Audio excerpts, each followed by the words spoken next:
A paz do Senhor Jesus Cristo seja com todos os nossos amados irmãos em Cristo Jesus.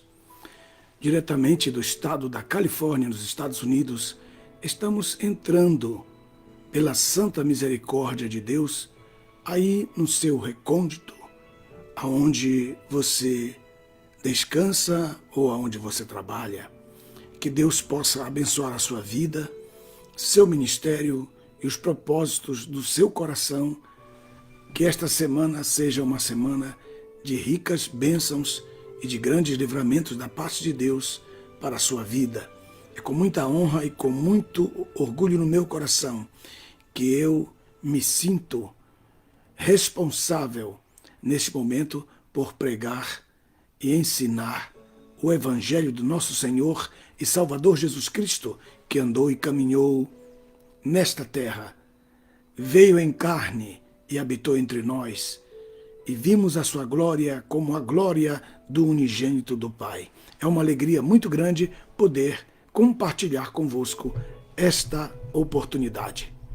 Muitos gostariam, muitos anjos gostariam, muitos colegas gostariam, muitas pessoas gostariam de fazê-lo, e Deus nos dá esse privilégio. Portanto, eu me sinto muito à vontade de dizer glória, glória e glória a Deus por todas as coisas. Glórias a Deus pela sua vida, pelo fôlego de vida, pela saúde e pela paz.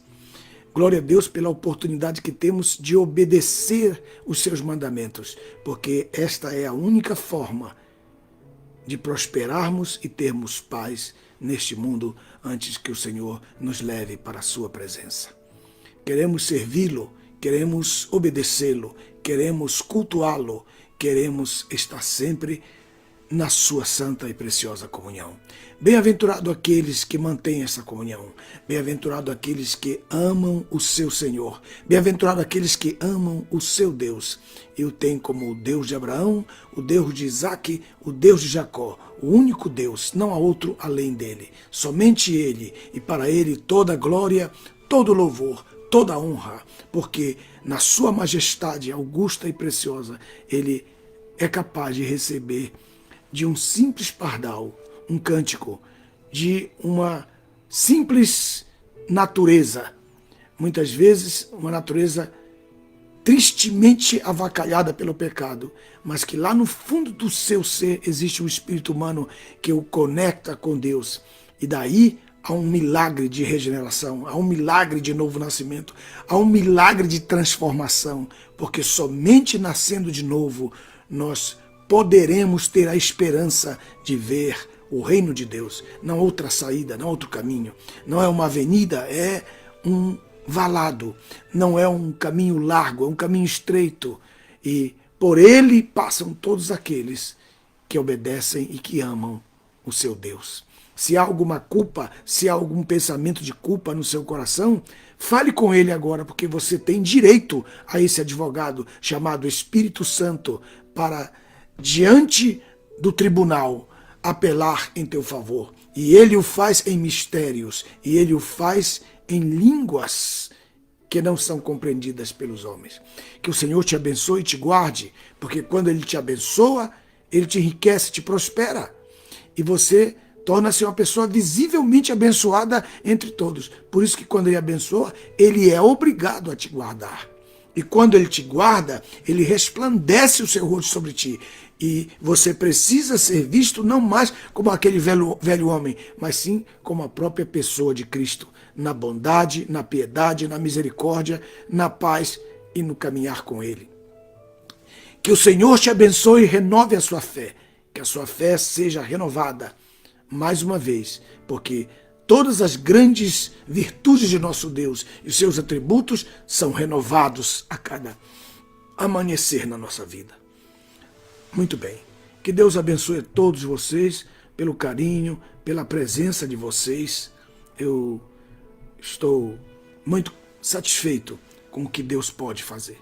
Hoje nós temos nosso quadro, está aqui funcionando, graças a Deus. Eu gostaria de ler com vocês neste domingo Levítico, capítulo 16. Levítico capítulo 16. Levítico capítulo 16, verso 1 em diante. Esta semana, antes que leia, esta semana estamos nos preparativos para o nosso seminário, que vai começar este mês, na próxima semana, se Deus assim o permitir. E você é o nosso convidado a participar dele. E estaremos participando aqui no CONAD, como um dos preletores do CONAD aqui nos Estados Unidos, no estado da Flórida. E aí mesmo, deste mesmo lugar, nós vamos estar transmitindo o nosso curso, onde nós conseguimos conectar. E estamos conectados com vocês. Sabemos que o Senhor é bom e a sua misericórdia dura para sempre. O livro que nós vamos usar é Proscuneologia 2. Então adquira esse livro, Proscuneologia 2, que ele vai ser utilizado neste seminário, aplicação das ofertas do Antigo Testamento no Novo Testamento, do Antigo Pacto no Novo Pacto. Que Deus possa te ajudar, que você possa fazer parte. E estaremos ali no livro de Levíticos, entrando profundamente. Não tem nada a ver com os dois cursos de Levíticos que nós demos no passado. Isso aqui é como uma outra especialização no livro de Levítico. E eu quero que você faça parte, você que é ministro, você que prega sobre a prosperidade bíblica, não a prosperidade imediata, mas a prosperidade debaixo da obediência do livro de Deuteronômio capítulo 28, você que ensina para o seu povo, você deve, como ministro, é obrigatório para você fazer parte deste seminário, que você possa fazer mesmo parte e não somente fazer parte, mas também aprender conosco através da palavra de Deus. Vamos lá. No capítulo 16, verso 1, e falou o Senhor Jeová a Moisés depois da morte dos filhos de Arão, os quais se aproximaram diante da presença do Senhor e por isso morreram. E o Senhor Jeová disse a Moisés: dize a Arão, teu irmão, que não entre no santuário a qualquer momento para o interior do véu, diante do propiciatório que está sobre a arca, para que não morra, porquanto aparecerei no meio da nuvem sobre o propiciatório. Então nós temos aqui, já no princípio, o Senhor Jesus, quando ele estabeleceu o seu sacerdócio, ele foi marcante nas suas atitudes, porque quase todas as suas atitudes sacerdotais foram baseadas nesse capítulo, que é o capítulo 16. Então esse capítulo é o capítulo da entrada do Senhor Jesus no tabernáculo celestial. O tabernáculo celestial original. Esse tabernáculo que você conhece como de Moisés já é uma cópia. Quando Deus se aproximou de Deus e perguntou: como é que eu vou fazer? Então Deus disse: faze conforme o modelo, isto é, o modelo do tabernáculo celestial que foi-lhe mostrado no monte, lá no capítulo 19, capítulo 20, até o capítulo 32 do livro de Êxodo. Você tem toda esta apoteose de Deus na intenção de trazer ao homem o culto celestial, na intenção de fazer com que ele participasse do culto terreno com a sua presença divina. É o que está escrito no capítulo 9, verso 1, 2 e 3 do livro de Hebreus. É o culto divino no tabernáculo terreno. Isso é muito maravilhoso. Muito bem. Então, nesse texto, o Senhor diz assim, logo no princípio, ele diz assim: e falou o Senhor Jeová a Moisés depois da morte dos filhos de Arão. Isso está lá no capítulo... essa é uma outra referência do capítulo 10, a respeito das leis que regiam a visão sacerdotal, a preocupação de Moisés sobre a obrigação do sacerdócio em comer a oferta que era sacrificada, a oferta pacífica. E no capítulo 10, especialmente quando diz assim: os filhos de Arão, Nadab, que quer dizer generoso, e Abiú, ele é meu pai, tomaram cada qual um incensário, onde puseram incenso, e o que não lhes for autorizado a fazer, embora eles fossem eles fossem da família de Levi, eles não estavam autorizados a fazer isto, porque isso aqui era uma competência do sumo sacerdote, uma competência única do sumo sacerdote. E aí diz o texto, e apresentaram diante do Senhor um fogo estranho, marque aqui. Este fogo estranho era estranho por quê? Porque ele era tirado ele também foi tirado do fogo, mas não foi tirado do local correto, que era o altar de holocausto. O altar de holocausto ficava na parte de fora. Eu vou fazer aqui um pequeno desenho do que você já conhece, só para a gente manter o nosso pensamento. Então nós temos aqui.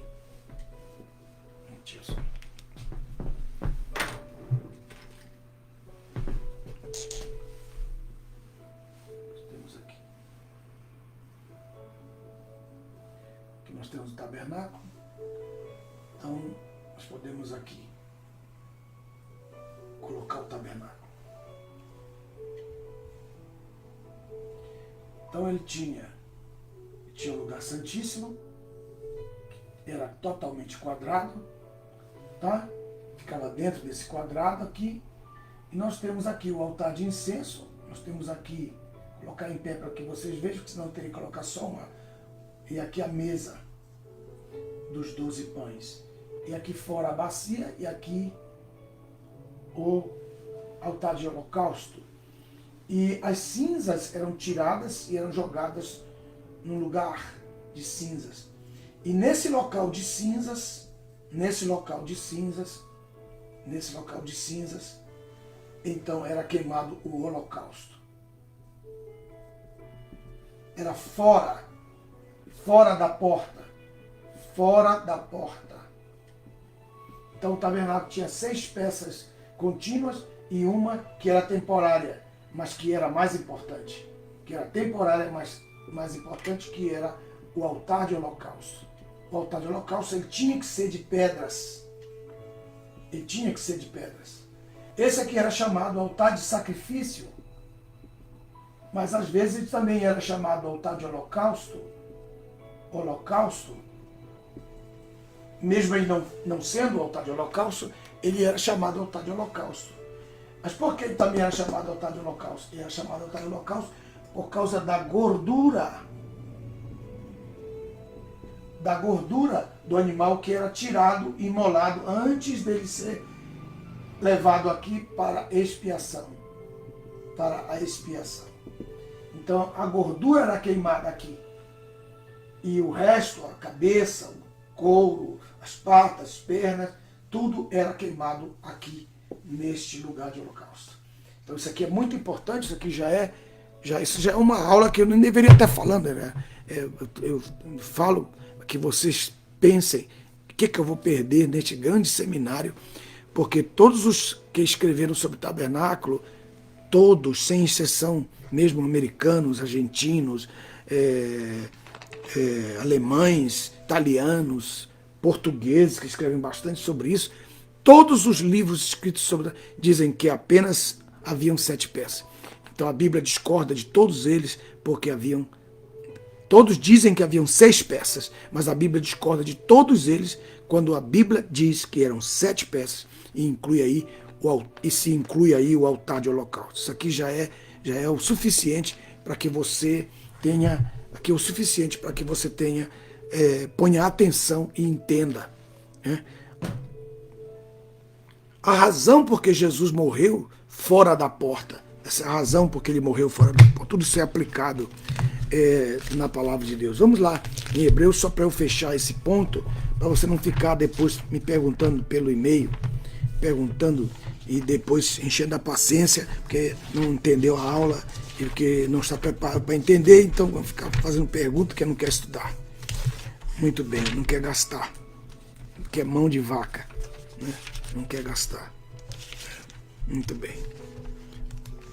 Eles compram uma bota de 3 mil reais e reclamam de um custo de 500. Eu acho isso aqui incrível.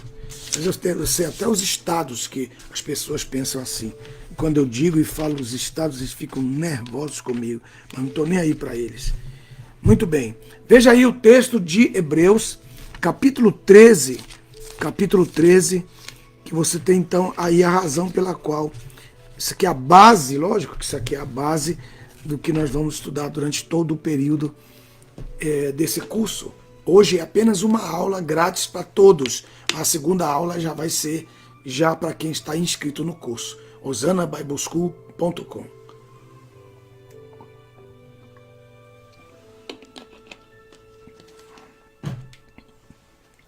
Aí em Hebreus capítulo 13, veja aí, Hebreus capítulo 13, falando sobre o Senhor Jesus, aí ele diz assim,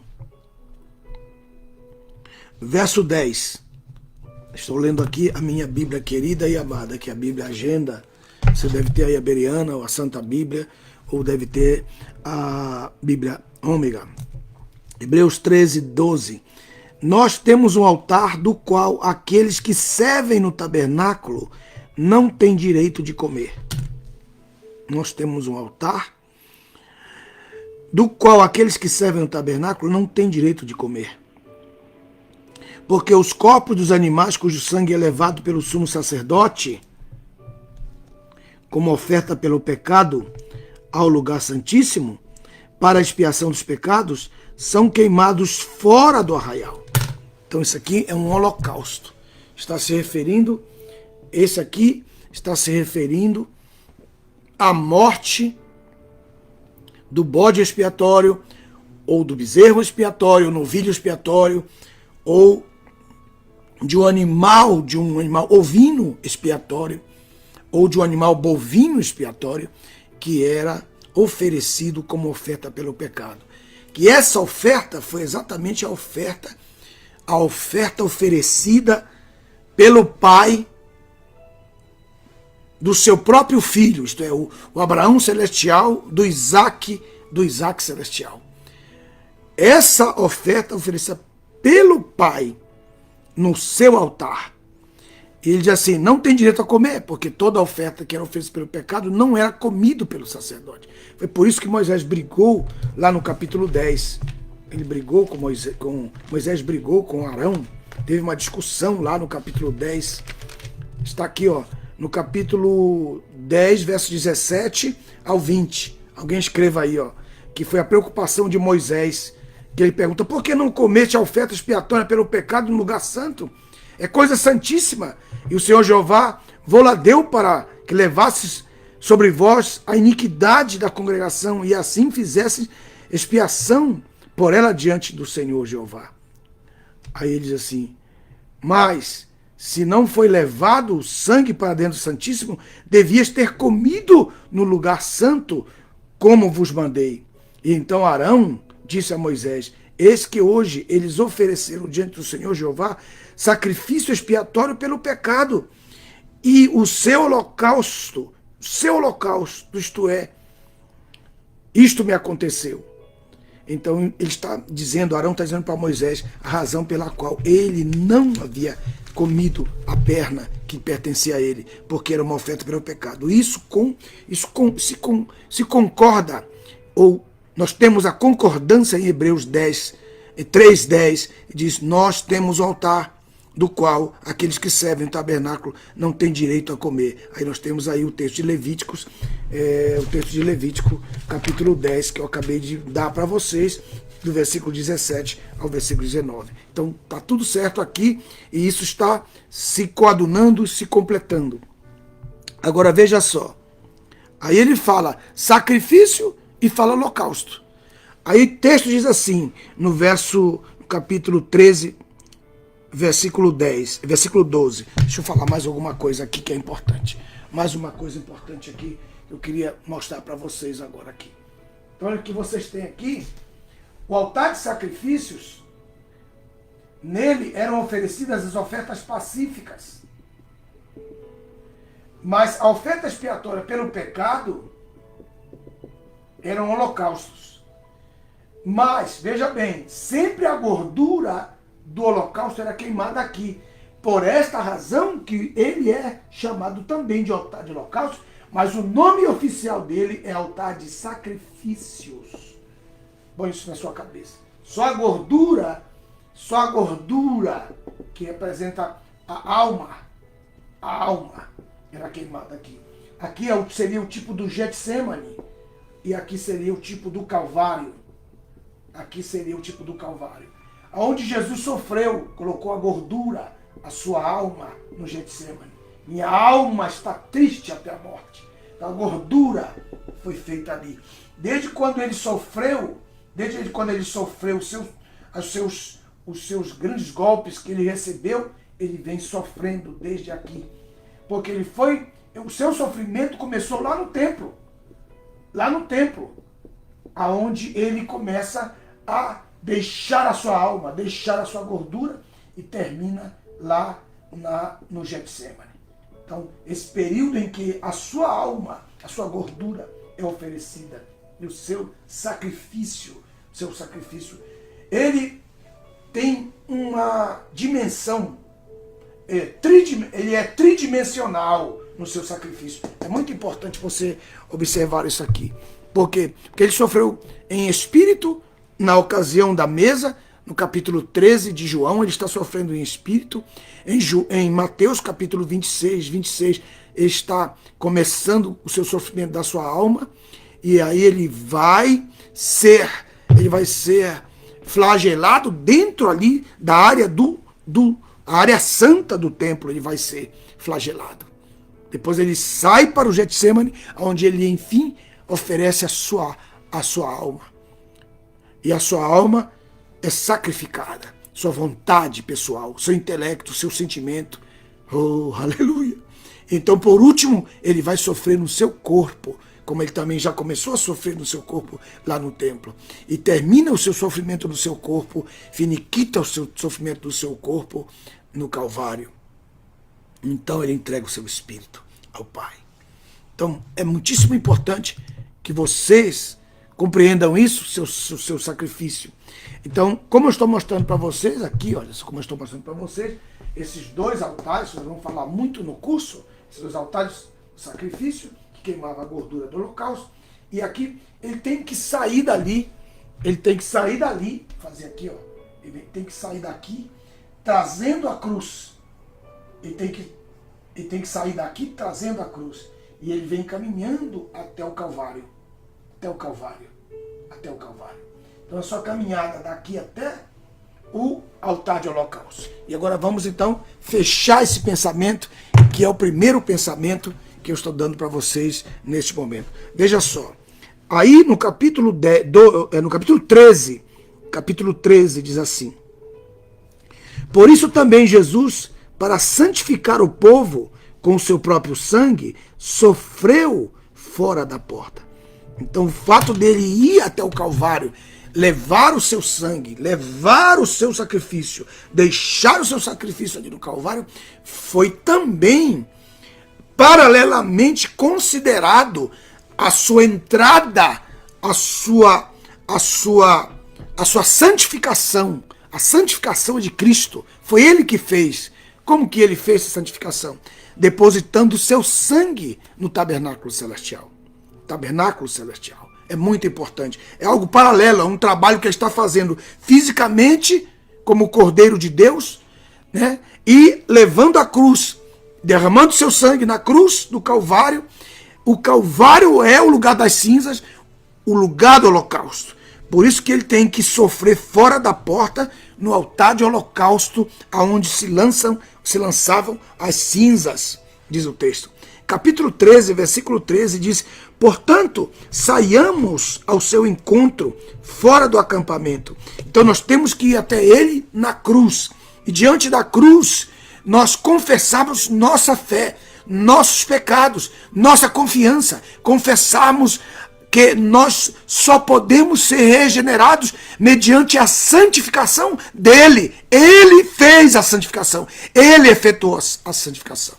Em João capítulo 17, verso 19 em diante, ele diz: por causa disso eu me santifico por eles. E no Hebreus capítulo 10, versículo 10, 12, Vocês podem observar aí em Hebreus 10.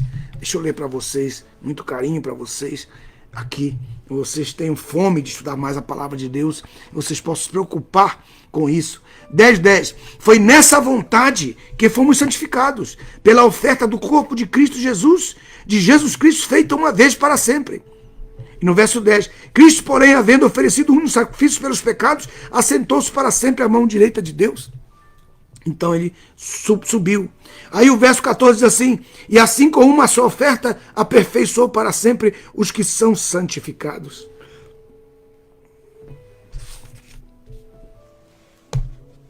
Então por que ele não morreu lá no altar de sacrifício? Por que ele não ficou lá, morto ali, estendido ali? Por quê? Porque não era o lugar do holocausto. Ele não estava fazendo um sacrifício. Ele estava fazendo muito mais que um sacrifício. Ele estava fazendo um holocausto. Ele estava morrendo por nós. Qual o propósito? O propósito era a santificação. A santificação é o depósito do sangue de Cristo lá no propiciatório. Quando isso não acontecia, que a base disso está em Levítico capítulo 16, dali que nós vamos partir para frente, claro que eu não vou poder dar toda a aula aqui, são mais de 12 horas de aula que nós vamos dar. Então, esse princípio, ele marca, ele diz, nosso papel é ir atrás dele. Portanto, Jesus estava certo quando ele disse, tome cada um a sua cruz e siga-me, porque nós temos que sair ao seu encontro, fora do acampamento, no altar de holocausto, levando o seu vitupério, isto é, levando com ele a sua vergonha.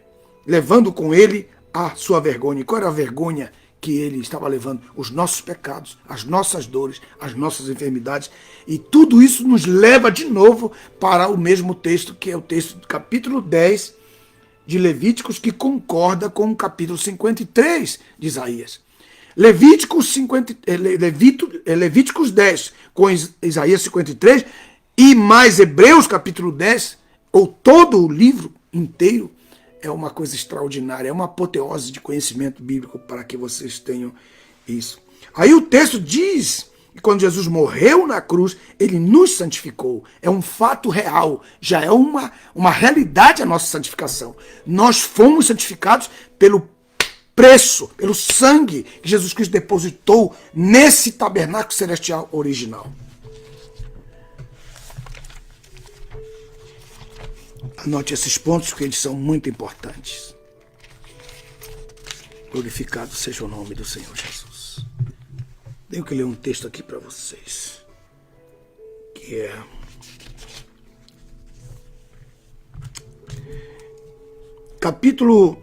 Apocalipse, capítulo 11, para dar cumprimento a esse texto, que diz assim em Hebreus 13, versículo,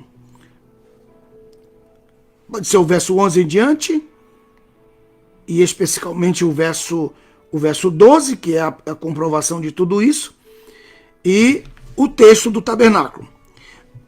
Apocalipse capítulo 11, versículo 19 diz, abriu-se o santuário de Deus que está no céu. E esse santuário está dentro da cidade. Este santuário, deixa eu fazer esse desenho aqui para vocês. Eu vou fazer bem pequenininho para vocês terem uma ideia. Aqui é a Nova Jerusalém, quadrada, com as suas portas, e dentro dele existe um santuário. Dentro dele existe um santuário. Quando o homem pecou, então foi colocado um véu. Quando o homem pecou. Então, quando Jesus morreu na cruz do Calvário, sempre põe uma caveira, por causa que é um lugar chamado caveira, que parece, quem já foi lá sabe que é verdade. Então, quando Jesus morreu, o seu corpo ficou aqui na cruz, mas a sua alma saiu em direção ao tabernáculo. E quando ele bradou, esse véu se rasgou. Então a arca ficou visível. Estão me ouvindo? Então aqui Deus tinha querubins. Deus tinha querubins aqui. Deus tinha querubins. Desde lá do Éden, que nos mostra isso aconteceu na terra fisicamente, mas aconteceu no céu espiritualmente. É paralelo É paralelo. Isso aqui é importantíssimo que vocês tenham essa visão. É paralelo. Então a morte do Senhor Jesus Cristo, ela é... O sacrifício de Jesus na cruz, no Calvário, também tem um trabalho paralelo da sua alma. E quando ele morreu, não ofereceu fogo estranho. Porque ele passou pelo fogo do altar de sacrifício. Ele passou pelo fogo do altar de sacrifício. Ao mesmo tempo que na terra ele vai como um cordeiro, no céu ele vai como um sacerdote. Paralelamente que ele segue o caminho da cruz até o Calvário, no mundo espiritual a sua alma segue como sacerdote.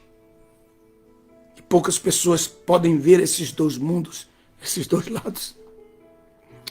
Ora, machurabas. Ora, camanochorabas. Ora, maneias. Oh Deus, glorificado seja o teu nome. Santifica o teu nome nas vidas de todos que estão me ouvindo agora. Abençoa cada um deles onde eles estiverem. Glória a Deus. Aleluia.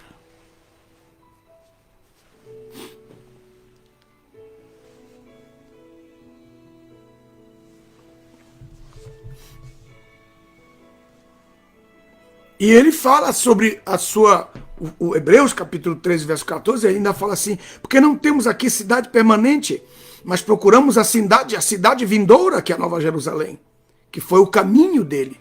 Esse foi o caminho dele. Qual foi o caminho dele na sua alma? Qual foi o caminho dele na sua alma? É importante que nós saibamos, né?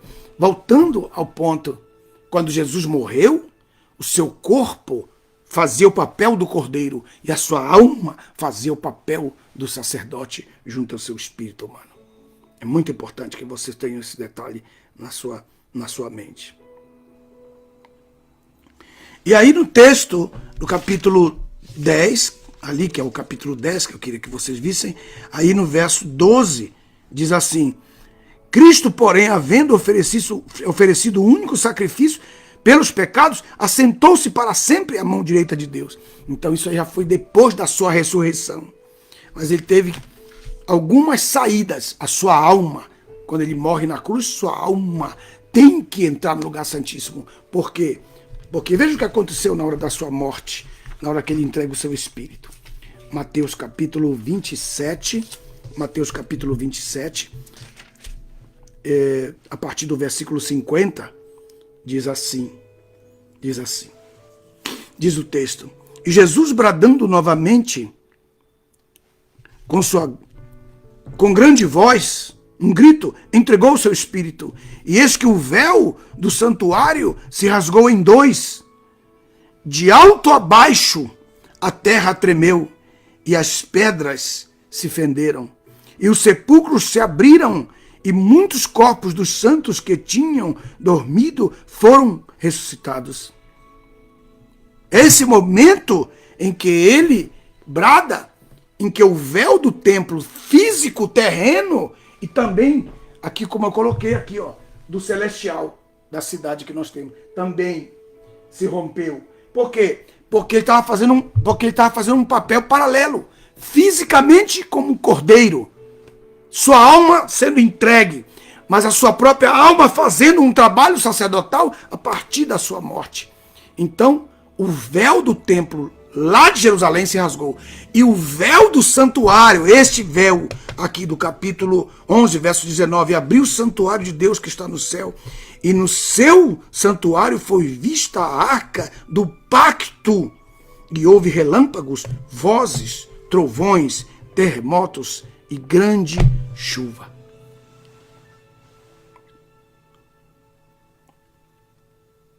Isso aqui é tão importante, meus irmãos, tão especial, tão importante. Anete, se você estiver me ouvindo, traga o mapa que está aí na sala, dentro do suporte, aí na sala maior. Aí eu coloquei no suporte azul, se você puder me trazer, por favor. Então, mostrando para vocês aqui a sua entrada. Então, quando ele brada, sua alma sai do seu corpo, não fica ali. Então, a sua alma tem que ir para a cidade. Mas o seu objetivo agora é entrar no tabernáculo original de Apocalipse capítulo 11, versículo 19. E temos uma visão em Isaías de como isso aconteceu. Em Isaías, no capítulo 63, quando ele vai se aproximando, por isso que temos duas entradas de Jesus no céu. Nós temos a entrada dele como sacerdote e depois a sua entrada definitiva na sua ascensão em Atos capítulo 1. Por isso temos duas perguntas. Quem é este que vem? E pergunta de novo no verso 7, no verso 9. Quem é este que vem? Quem é este que vem? Quem é este? Quem é este?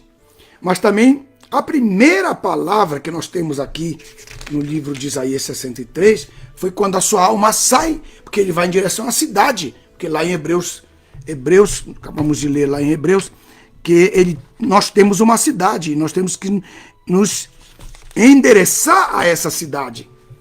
Essa cidade está escrito aí no capítulo 13, versículo 14. Porque não temos uma cidade permanente aqui, mas procuramos a cidade vindoura. Então, quando ele morre, ele tem que ir em direção à cidade. E dentro dessa cidade, ele tem um tabernáculo celestial. Esse tabernáculo é original. Então, ele tem que ter o mesmo efeito que aconteceu aqui na terra. Por isso que a Bíblia diz, tudo que ligavam na terra será feito, será realizado no céu. Foi o que ele fez. Ele realizou isso na terra. Então, teve uma resposta no mundo espiritual. No capítulo 63, diz assim, verso 6, sua alma sai do seu corpo, ele vai em direção, ele parte em direção ao tabernáculo celestial. Quem é este que vem de Edom, de Bosra, com vestes tintas de carmesim, isto é, vermelhas? Porque os dois querubins estão aí. Desde o Éden, a cópia do Éden que Deus colocou para Adão, até o período da morte do Senhor Jesus, esses querubins estão ali, para não abrir o caminho do santuário. Então, esses querubins, na entrada dele, que ele está se aproximando, que ele está indo, deixa eu ver aqui, ó, que ele está chegando aqui, ó, que ele está chegando aqui, veja só, que é paralelo àquilo que eu estou mostrando aqui para vocês, como sumo sacerdote. Então, aqueles querubins olham e perguntam, quem é este que vem aí? Quem é este que vem? Quem é este que vem de Edom? Quem é este que vem da terra? Quem é este que vem de Bosra, vestidas com as suas vestes de carmesim? Aí este que é glorioso no seu traje, falando de Cristo, e que marcha e ostenta a glória da sua força, Cristo está indo de uma forma extraordinária. Aí ele responde, ao quase aproximar-se, sou eu, Cristo, entrando no santuário, que falo em justiça, entrando no santuário, poderoso para salvar, porque tem o sangue da redenção. Aí os querubins perguntam, por que a tua túnica está vermelha e as tuas vestimentas como aquele que pisa no lagar? Um dia um aluno perguntou para mim por que eu sabia disso, por que era só uma revelação que Deus me deu, um sonho, e com as suas perguntas está me criticando. Então eu dei logo uma chave final. Dei lá, só foi na primeira. Caiu por terra seus argumentos. Por quê? Porque lá em Apocalipse capítulo 19, verso 13 e 15, ele volta a falar, dizendo, foi eu que pisei o lagar da ira. Pode ler lá em Apocalipse. E foi esse o versículo que eu dei. Então ele baixou a cabeça e disse, já não pergunto mais, eu estou aqui para aprender. Isso foi lá em Belo Horizonte, um grande homem de Deus que hoje é conhecidíssimo em toda a nossa nação brasileira. E se tornou um grande discípulo. E aí os querubins perguntam, por que a tua túnica está vermelha? E essa mesma túnica que ele vai usar quando ele voltar. Quando ele se preparar para descer para a grande batalha do Armagedon, junto com a sua igreja, que é preparada no capítulo 19, verso 7, regozijemos e alegramos, porque é chegada às bordas do Cordeiro. Aí, no capítulo 19, o céu se abre e ele sai no cavalo branco, e no verso 13 está a prova. Está aqui no verso 13 a prova. Diz assim, e estava vestido com um manto salpicado de sangue, pelo qual se chama, e o nome pelo qual se chama é Verbo de Deus. E aí está escrito assim, olha só que coisa tremenda. E o verso 15 diz assim, e da sua boca saiu uma espada aguda, Por quê? Porque a espada flamejante que estava no Éden passou a ser a sua conquista. A espada aguda que o fere no Calvário, agora ele atira de si e toma como sua potestade. A espada resplandecente de Gênesis, capítulo 3, verso 23 e em diante. E agora no verso 15 ele diz assim: e da sua boca saiu uma espada aguda para ferir com ela as nações, e ele as regerá com vara de ferro. Ele é o mesmo que pisa o lagar do vinho do furor da sua ira, lá de Isaías, o Deus, o Todo-Poderoso. Então, voltando lá, os querubins perguntando, capítulo 63 de Isaías, ele diz para os querubins: eu sozinho pisei no lagar, e dos povos ninguém se achava comigo, falando dos seus discípulos. Então eu as pisei na minha ira e as esmaguei na minha fúria, e o seu sangue salpicou as minhas vestes e manchou a minha túnica. E essa é a mesma túnica com a qual ele virá. Olha o seu texto, Apocalipse, capítulo 19. É só juntar os textos. A palavra de Deus é maravilhosa. Ela é maravilhosa. Verso 13, capítulo 19, verso 13 de Apocalipse. E estava vestido com um manto salpicado de sangue. Este manto é o mesmo com que ele vai vir. Ele tem um guarda-roupa extraordinário, e esse guarda-roupa é maravilhoso. E nesse guarda-roupa ele guarda as suas vestimentas, a do seu casamento, do seu desposamento na cruz do Calvário, que essa é a veste do seu desposamento. Jesus não é noivo da igreja, ele é o esposo da igreja. A igreja não é noiva de Cristo, ela é esposa de Cristo. Os pastores que falam isso é porque eles não têm entendimento teológico sobre os três pontos do casamento. Primeiro é a promessa que foi feita antes da fundação do mundo. Segundo é desposamento. Maria estava desposada de José e cada um estava na sua casa esperando as bodas, que é a terceira fase. Então Jesus é desposado. O texto certo, correto, a versão correta é esposo. A esposa diz com um espírito, a esposa fala Maranata. A esposa diz, ora vem Senhor Jesus. Então isso aqui, essa é a roupa que ele vai usar quando ele voltar, porque ele vai lembrar de tudo aquilo que foi feito com ele lá dentro do lugar onde ele foi julgado por Pilatos, lugar onde ele também foi vestido com a coroa, uma coroa de espinhos, colocaram uma coroa de espinhos sobre ele e um manto real sobre ele. Tudo isso nós vamos estudar, meus irmãos. Por que tudo isso? Por que o manto? Por que essa coroa de espinho? Por que ele sentou? Por que a mesa? Por que lavou os pés? O que fazia aquele rapaz com aquele cântaro? De onde vem aquele cântaro? Por que ele lava os pés dos discípulos? Por quê? Qual é o fundamento bíblico do Antigo Testamento? Tudo isso nós teremos que estudar. E vamos estudar, porque é importante que a igreja no mundo inteiro está completamente cega sobre isso. Poucos são que têm coragem ou preparo para ensinar isso, sem se contradizer. E eu peço a vocês que orem por mim, para que Deus me dê graça, entendimento, sabedoria, para dar-lhes este curso debaixo da sua presença. Que você possa amar mais a obra do seu Senhor, que sofreu fora da porta. E esse é um altar de holocausto, onde nenhum de nós pode comer, porque esse é um altar totalmente queimado. Totalmente queimado. E o que ele nos deu para comer? Aí vem então se nós não podemos participar dele, nós temos como participar pela oferta de manjar, ou oferta vegetal. Então, qual é a oferta vegetal? É o pão, o trigo, o vinho, o azeite e a água. E o sal, a oferta vegetal. E essa oferta não pode ter levedura. Essa oferta não pode ter nenhum tipo de levedura. Essa é uma oferta especial, que representa a ceia do Senhor. Cristo fez uma vez seu sacrifício, uma vez por todas, e nos santificou. E nós temos que ter uma vida santa, um viver santo. É o que Paulo fala em 1 Coríntios capítulo 1. Logo no início ele já arrebenta. E também no capítulo 3, verso 1.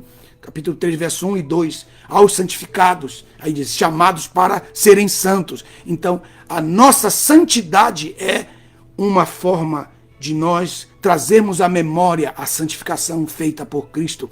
Devemos seguir a santificação de Cristo, sem a qual nós não podemos ver a Deus. Não confunda santificação com santidade. Santidade é nossa, a santificação é dele. E em honra à sua santificação, nós passamos a viver uma vida em santidade. Que você possa se interessar nesse assunto. Tem mais de 12 horas de estudo para palmilharmos, para caminharmos. Orem por mim, porque temos um grande desafio nesse dia. Que Deus abençoe todos vocês e que vocês possam um dia ter o privilégio de, com a esposa, juntamente, pisar o lagar da alegria e da festa do casamento do Cordeiro e sua esposa. Que Deus te abençoe, muito obrigado. Obrigado pela sua audiência, obrigado por estarem aqui até agora. Façam os programas da Toda Sorte de Bênção 1, Toda Sorte de Bênção 2, e para aqueles que Deus tem abençoado mais ainda e que podem fazer os cursos de cantares e o curso empresarial futuramente, vocês têm esse privilégio. Façam esses cursos. Nós temos o 1, o 2 e o prêmio. Que Deus abençoe a todos vocês. Obrigado. Adquiram as nossas Bíblias, estão no meujesus.com.br ou meujesus.com.org. Estude conosco desde aqui da Califórnia. OsanaBibleSchool.com é um curso a partir daqui para todo o planeta Terra. Tenho uma notícia boa para lhes dar. Notícia essa: chegaram os mapas, já estão aqui conosco. Os mapas não chegaram à minha mão, mas eu nesses próximos dias eu estarei ministrando para vocês, lhes mostrarei este mapa. Que Deus abençoe todos em nome do Senhor Jesus. Amém.